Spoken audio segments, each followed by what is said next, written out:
حضرت آدم کی قبر مبارک کہاں ہے اللہ عالم، مجھے تو اپنے پردادے کی قبر کا پتہ نہیں ہے، تم آدم کی قبر ڈھونڈنے جا رہے ہیں، کیا کرو؟ پہلے مجھے یہ بتاؤ کہ اگر مل جائے تو کیا کرو گے؟ سجدے کرو، منتیں مانو گے، غلاف چڑھاؤ گے؟ تو اور بھی تمہارے پاس بہت سارے ہیں، آدم علیہ السلام کو کیوں تکلیف دیتے ہو؟ ہر شہر میں قبر ہے، ہر شہر میں جھنڈے ہیں، ہر شہر میں چادریں چڑھتی ہیں، تو آدم علیہ السلام کو تو بخشو، وہ تو ابا ہے، اس کو تو شرک سے معاف کرو۔ باقی اللہ عالم، اللہ جانتے ہیں کہ کہاں قبر ہے۔ یہ لوگوں نے مشہور کر رکھا ہے کہ جدے میں بی بی حوا کی قبر ہے، وہ کہتے ہیں اسی لیے جدے کو جدہ یا جدہ یا اسی لیے کہا جاتا ہے کہ دادی کی قبر یہاں ہے۔ یہ بھی جھوٹ ہے 100%۔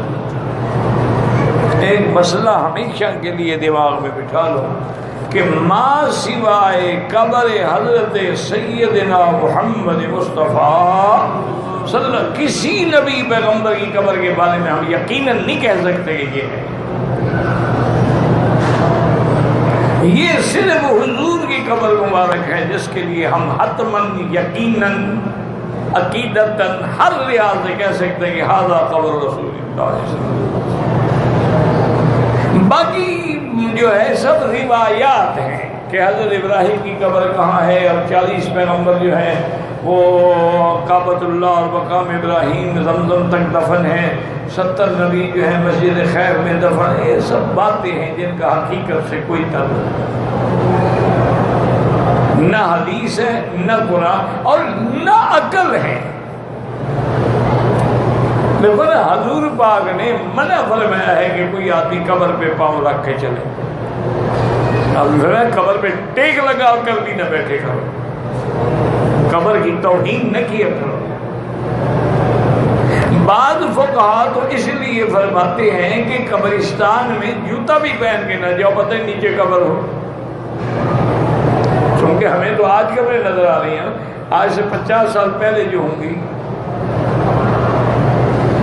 تو اس لیے اگر یہاں انبیاء کی قبریں ہوتی تو حضور ان کے اوپر چل کے طواف کرتے، اور پھر حضور نے اونٹنی پہ سوار ہو کے بھی طواف کیا، تمام صحابہ نے بھی طواف کیا۔ اگر حتیم میں سیدنا اسماعیل کی قبر ہوتی تو وہاں حضور نماز پڑھنے کا حکم دیتے، قبر پر نماز جائز ہے۔ اصل مسئلہ یہ ہے کہ یہ جو زندوں کو چھوڑ کے مردوں کے عشق میں مبتلا ہے نا، وہ ایسے قبریں ڈھونڈتے رہتے ہیں، ان کو زندوں سے ہدایت نہیں ملتی، قبروں سے ملتی ہے۔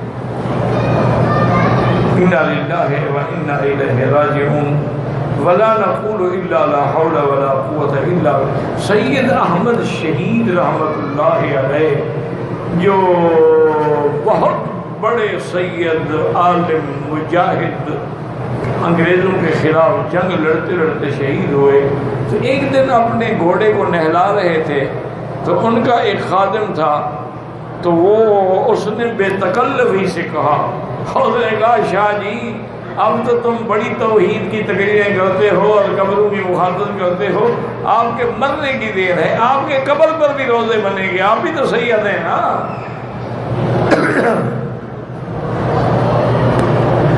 تو حضرت نے فرمایا کہ ارے بھائی انشاءاللہ فقیر کی نہ قبر ہوگی نہ کوئی سجدہ کرے گا، یہ پتہ بھی نہیں ہوگا کہ قبر کہاں ہے۔ یہ جو آج کل بالا کوٹ میں یہ جگہ سید احمد شہید، یہ سید احمد شہید کی قبر نہیں ہے، سید احمد کی قبر ہے، لوگوں نے اسی کو سید احمد شہید بنا دیا۔ اللہ نے پردہ رکھ لیا اپنے بندے کا، پتہ ہی نہیں۔ یہ حضرت علی حجویری رحمت اللہ علیہ جس کو داتا صاحب کہتے ہیں، داتا کہنا یاد رکھو شرک ہے، داتا اللہ کی ذات ہوتی ہے، بندہ کسی کا داتا نہیں ہوتا۔ ان کی جو قبر مبارک ہے جہاں یعنی آج کل چادریں چڑھتی ہیں اور غسل دیے جاتے ہیں اور طواف ہوتے ہیں، یہاں حضرت کی قبر ہے ہی نہیں۔ اللہ نے آپ کو محفوظ رکھا ہے لوگوں کے سے۔ ان کی قبر کے بارے میں جو محققین ہیں، علماء ہیں، اولیاء، وہ کہتے ہیں کہ شالی مال باغ جو ہے نا لاہور میں، اس کی ایک دیوار کے نیچے ان کی قبر ہے۔ یہ حضرت کے چلے کی جگہ ہے کہ یہاں بیٹھ کے آپ چلا کرتے تھے اور عبادت کرتے تھے، نمازیں پڑھتے تھے، تسبیح پڑھتے تھے، تہجد پڑھتے تھے۔